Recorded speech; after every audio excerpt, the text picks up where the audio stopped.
నుంచి స్వామివారి గురించి చెప్పాలి అన్న కోరిక మాత్రం ఉండిపోయింది. అది ఈరోజు నెరవేరిందని చెప్పుకోవచ్చు.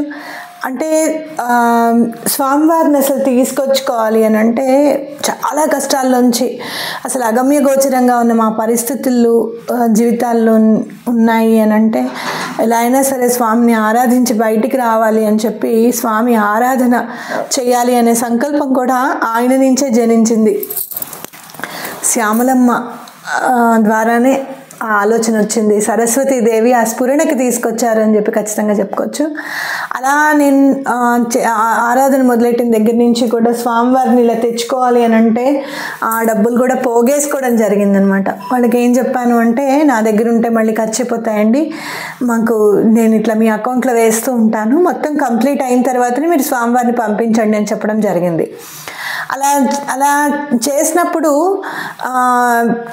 ఏమైందంటే, వాళ్ళు పంపిస్తున్నప్పుడు మన అందుబాటులో ఉన్న డబ్బుకి స్వామివారి చిరునవ్వు ఉంది చూడండి, ఆ నవ్వు లేదనమాట. మిగతా వేరే విగ్రహంలో కొంచెం స్వామివారు చాలా యోగంలో ఉన్నట్టుగా, అంటే తీవ్ర ధ్యానంలో ఉన్నట్టుగా కనిపించింది. అయితే స్వామివారి చిరునవ్వు అంటే నాకు చాలా ఇష్టం.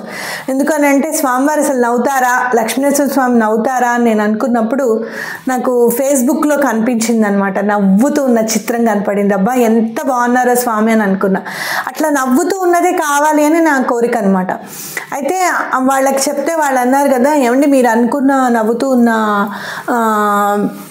ఆ ప్రతిమ మాత్రం చాలా ఎక్కువగా ఉంది, కాస్ట్ ఎక్కువగా ఉంది అని చెప్పారు. అంత నేను పెట్టలేను అస్సలు, ఇది నేను సమకూర్చుకోవడానికి నాకు చాలా టైం పట్టింది, అంత నేను పెట్టలేనండి అని అంటే, సరే మౌల్డ్ చేయించుకోండి, 10,000 అవుతుంది మీరు మౌల్డ్ చేయించుకుంటే అన్నారు. అంటే అమ్మో ఆ 10,000 కూడా కష్టమేనండి, సరేలేండి పర్వాలేదు, స్వామి ఎలా రావాలి అని అనుకుంటే అలానే వస్తారు అని చెప్పి నేను అనుకోవడము. అలా నెక్స్ట్ డేనే వాళ్ళు ఈవినింగ్ కల్లా నాకు మెసేజ్ పెట్టారు, ఏమంటే ఒక్కసారి మీ వాట్సాప్ చూడండి అనగానే ఈ స్వామి ఫోటో పెట్టారనమాట.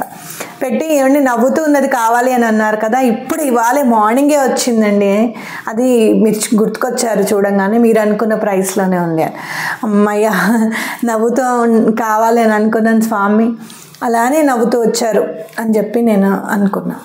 అయితే స్వామివారికి కళ్యాణం చేయాలి అనే సంకల్పం అలా అలా అలా చాలా కష్టతరమైనప్పటికీ కూడా చాలా ఒక చిట్టి వేసి ఆ చిట్టిని మధ్యలోనే లేపి అట్లా కళ్యాణం చేయాలి అనే సంకల్పం మాత్రం ఉండిందనమాట. అలా కళ్యాణం 2021లో చేసాం. మన దాంట్లో స్క్రోల్ చేస్తే మీకు వీడియో కనిపిస్తుంది, మ్యూజిక్తో ఉంటుంది. అయితే అది చేసినప్పుడు, కళ్యాణం చేసినప్పుడు మీరు చూస్తే చాలా ప్రత్యేకంగా స్వామివారిని అలంకరించుకోవడం, నేనే అలంకరించుకున్నాను అంతా కూడాను. అలంకరించుకున్నప్పుడు అమ్మవారికి జడ కూడా అల్లాను. మళ్ళీ మీకు ఆ జడ ఎలా అల్లాను అనేది మీకు నేను చూపిస్తాను. అయితే అంత అలంకరించుకున్నప్పుడు అమ్మవారికి చీర కూడా మనం ఎట్లయితే కొంగు వస్తుందో వెనకాలకి, ఇట్లా కాకుండా అది కూడా మీకు చూపిస్తాను ఈసారి ఎలా చేశాను. అలా పెట్టడం జరిగింది. ఇక నిద్రపోలేదన్నమాట ఆ రోజు నైట్ అంతా, స్వామివారి అలంకరణతోనే చేసుకుంటూ ఉన్నాం ఇంట్లో అందరం కూడా. అయితే మీరు చూస్తే మీకు ఒక ఫోటో పెడతాను, దగ్గరగా చూపించు స్వామివారిని. మీరు చూస్తే స్వామివారి చూస్తే ఫేస్ చూడండి, ఇట్లా స్ట్రైట్గా ఉంటారు కదా, స్ట్రైట్గానే కనిపిస్తున్నారు కదా మీకు ఇప్పుడు, అవునా? కానీ కళ్యాణం చేసినప్పుడు మీరు చూస్తే కనుక స్వామివారి ఫేస్ ఇట్లా టిల్ట్ అయి ఉంటుంది, ఇట్లా పక్కకి జరిగి అమ్మవారిని చూస్తూ, ఆహా చూసావా ఎంత కళ్యాణం ఎలా జరిగిందో అని స్వామివారు చెప్తున్నట్టుగా ఉంటుంది. మీకు ఆ ఫోటో నేను షేర్ చేస్తాను.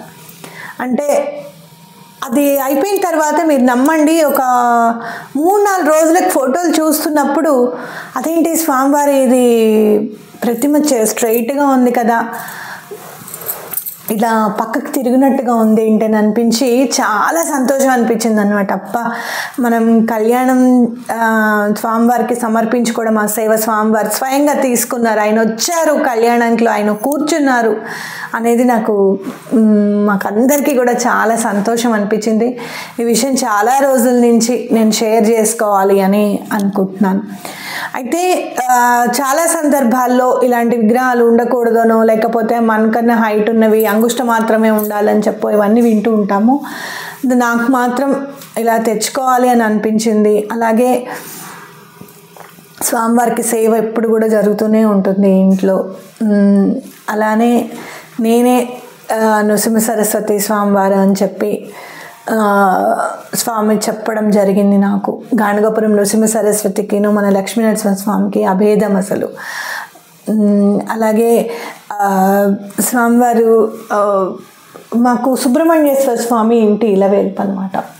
అంటే సుబ్రహ్మణ్యేశ్వర స్వామి ఇంటి ఇలవేల్పు కదా, స్వామి మా జీవితాల్లోకి నువ్వు వచ్చావు అంటే, మా పెద్దమ్మాయికి స్వామి వస్తారు, మా జీవితాల్లోకి నువ్వు వచ్చావేంటి స్వామి అని అంటే, స్వామి వచ్చినప్పుడు చెప్పాను నేను ఎవరి నీడలో ఉన్నానో చూడు అని అన్నారు. అదంతా మనం అనుకుంటూ ఉంటాం, సుబ్రహ్మణ్యేశ్వర స్వామి ఒకరు, లక్ష్మీనరసింహ స్వామి ఒకరు వాళ్ళు. కానీ ఒక మనిషి ఒక తండ్రిగా, ఒక కొడుకుగా, ఒక అన్నగా, ఒక పెద్దనాన్నగా, ఒక మామయ్యగా ఇలా ఎన్ని పాత్రలైతే పోషిస్తూ ఉంటాడో భగవంతుడు కూడా అన్ని నామాలతో అనేక పాత్రలు పోషిస్తూ అనేక అవతారాల్లో కనిపిస్తూ ఏ అవతారం అయితే మనల్ని ఉద్ధరింపచేస్తుందో, ఎలా మనం ఆధ్యాత్మికంగా ముందుకెళ్తూ ఉండాలి అని అంటే ఎవరెవరిని మన జీవితాల్లోకి తీసుకురావాలో, ఏ ఏ రూపాల్లో ఆయన జీవితంలోకి రావాలో అనేది ఆయన నిర్ణయిస్తారు, ఆయన చూస్తారు అనేది నా నమ్మకం. ఇది మా లక్ష్మీ నరసింహస్వామి మా జీవితాల్లోకి వచ్చినప్పుడు దాంట్లో ఒక చిన్న అంటే చాలా ఆనందకరమైన సంఘటన. మీరు ఆ ఫోటో చూడండి, మీకు కూడా అదే ఆనందంగా అనిపిస్తుంది. నేను చాలా సందర్భాల్లో చాలామంది గురువుల్ని కానీ లేదంటే ఆధ్యాత్మికంగా మనకంటే ముందున్న వాళ్ళని కూడా కలవడం జరుగుతున్నప్పుడు ఫస్ట్ నేను చెప్పేది ఇదే అనమాట. ఏమంటే మేము కళ్యాణం చేసాం, మా ప్రతిమ ఎలా ఉంటుంది, కానీ ఇక్కడ చూడండి స్వామివారి ఇట్లా చూసినట్టుగా ఉంది అని చెప్పి. కాబట్టి ఈ రోజున శ్యామలమ్మ నవరాత్రులు అయితే, అమ్మ మీరేం చెప్పలేదు శ్యామలమ్మ నవరాత్రుల గురించి అని అంటే, ప్రత్యేకంగా శ్యామల నవరాత్రులు అమ్మవారివి, రాజశ్యామల అమ్మవారి నవరాత్రులు ప్రత్యేకంగా చేసుకున్నాము. అంటే హోమాలు అవి చేయడం జరుగుతోంది, కాకపోతే సెల్ఫ్గా చేసుకుందాం ఈసారి అన్న, అమ్మవారికి సేవ చేయాలి అనే ఉద్దేశంతో ఉండడం జరిగింది. కానీ ఈ విషయం శ్యామల నవరాత్రుల్లో మొదటి రోజు మీకు చెప్పడం ఏంటి అని అంటే, ఆ స్ఫురణ కూడా అమ్మవారే తీసుకుని రావాలి, సరస్వతి అమ్మవారే, రాజశ్యామల అమ్మవారే ఆ స్ఫురణకి మనకి తీసుకుని రావాలి. ఎవరేమైనా చెప్పనివ్వండి, ఈ అమ్మవారికి చెయ్యొద్దు, ఈ అయ్యవారికి చెయ్యొద్దు, లక్ష్మీనరసింహస్వామి చాలా ఉగ్రస్వరూపం అని కానివ్వండి, లేకపోతే శ్యామలమ్మ, వారాహి అమ్మ చాలా ఉగ్రస్వరూపాలని కానివ్వండి, ఇవన్నీ ఏమన్నా చెప్పనివ్వండి, ఉగ్రము అనేది దేవతలో ఉండదు, మనలోనే ఉంటుంది అనేది గుర్తుపెట్టుకోవాలి. అమ్మ అమ్మే, తన పిల్లలకి ఎప్పుడు మంచి చేస్తుంది కానీ చెడు మాత్రం చెయ్యదు అనేది ఖచ్చితంగా నమ్మండి. ఎందుకు అనంటే, చేసుకోవచ్చు అని చెప్పి నేను అంటే మనం ఏమన్నా హోమం చేస్తున్నాము అని చెప్తే అమ్మవారిని మనం ఏమన్నా అనిపిస్తున్నామా వాళ్ళతోనూ వీళ్ళతోనూ అని చెప్పిన బాధ ఎక్కువైపోయింది ఈ మధ్యకాలంలో. అలాంటి వాళ్ళని మనం ఎంకరేజ్ చేస్తున్నామేమో, మనం చేస్తున్నాము అని చెప్పి మనం ఇంకొంచెం అమ్మవారిని ఏమన్నా ఇంకో మాట అనిపిస్తున్నామేమో అని నాకు అనిపించింది. అందుకే ఈసారి శ్యామలమ్మ నవరాత్రులు చాలా కొద్ది మందితో ఇంట్లో పూజ చేసుకొని పీఠంలో హోమం చేసుకోవాలి అనేది నిర్ణయం తీసుకోవడం జరిగిందనమాట. అది సంగతి. సో మీరందరూ కూడా ఇలా మీకు ఏదైనా అమ్మవారిని కానీ అయ్యవారిని కానీ మీకు అలా అలంకరించుకోవాలి, ఇంట్లో చక్కగా మీ చేతులతో సేవ చేసుకోవాలి అంటే నిరభ్యంతరంగా చేసుకోవచ్చు. అయితే ఒక్కటే ఏంటి అని అంటే, అంటూ ముట్టు తగలకుండా చూసుకోవాలి. ఎటువంటి పరిస్థితుల్లోనూ ఇలాంటి విగ్రహాలు కనుక ఉండాలి అని అంటే ఎటువంటి పరిస్థితుల్లోనూ పీరియడ్స్ అప్పుడు కానివ్వండి, బయటికి వెళ్ళొచ్చినప్పుడు కానివ్వండి, వెంటనే వచ్చి స్నానం చేసేయడం, ఆ బట్టలు పక్కకు విడిచేయడం, ఇట్లాంటివన్నీ నెమ్మదిగా ఒక్కొక్కటి అలవాటు చేసుకుంటూ వెళ్తే మన జీవితం ఆనందమయంగా ఉంటుంది అని చెప్పుకోవచ్చు. మీ అందరికీ కూడా ఇంతసేపు ఆనందం కలిగించింది ఈ వీడియో అని చెప్పి నేను అనుకుంటున్నాను. అలాగే మరిన్ని ప్రతిమలు కూడా తీసుకోవడం జరిగింది. నేను అవి ఏమేమి తీసుకున్నాను అనేది ఇంకొక వీడియోలో చెప్తాను. నేను రోజు కూడా మా ఇంట్లో ఎన్ని దీపాలు వెలుగుతాయి ఏంటి అని కూడా మీకు నేను వీడియో చేసి పెడతాను. ఎందుకు అని అంటే చాలామంది వచ్చిన వాళ్ళు మీ ఇల్లు చాలా బాగుంది, మీ పూజ రూమ్ అయితే ఇంకా చాలా బాగుంది అని అంటారు. అది ఆ పూజ రూమ్ ఎట్లా తయారు చేయాలి, ఏంటి, ఏమేమి చేస్తే బాగుంటుంది పూజ రూమ్ విషయంలో అన్నీ కూడా ప్రతి ఒక్కటి కూడా చాలా కేర్ తీసుకొని, స్వామి ఇది నీ పూజ గది, నువ్వు చాలా జాగ్రత్తగా నువ్వే దగ్గరుండి చేయించుకోవాలి అని చెప్పడము, అలానే చేయడం అనేది జరిగింది. తప్పకుండా మా పూజ రూమ్ అంతా కూడా నేను చూపిస్తాను. ఓకేనా? మీరందరూ కూడా ఇలా మీకు ఈ వీడియో నచ్చిందని నేను అనుకుంటున్నాను. మనందరి మీద శ్రీ లక్ష్మీ నరసింహస్వామి చక్కగా ఆయన ఆశీస్సులు మనందరికీ కూడా అందివ్వాలి అని చెప్పి శ్యామల నవరాత్రుల యొక్క శుభాకాంక్షలు.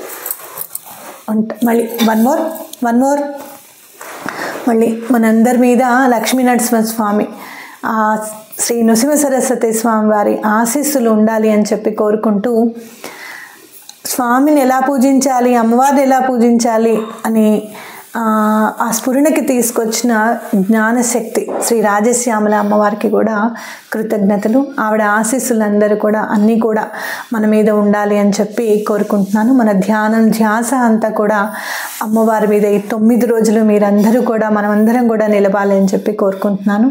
ఎలాంటి కోరికైనా కూడా తప్పకుండా తీరుతుంది. అందులో పిల్లల కోసం ఏమైనా దండం పెట్టుకుంటే, ఆఫీస్ విషయాల్లో కానీ మీకు ఏమైనా ఇబ్బంది ఉంటే కనుక, అలాగే మీ మీద చాలా పాలిటిక్స్ ఉందండి అని అనుకుంటే కనుక, ఎవరిని ఎలా అసలు హ్యాండిల్ చేయాలో మీకు అర్థం కావట్లేదు అని అనుకుంటే కనుక, రాజశ్యామల అమ్మవారి శ్యామల దండకం చదువుకుంటే చాలా మంచిది.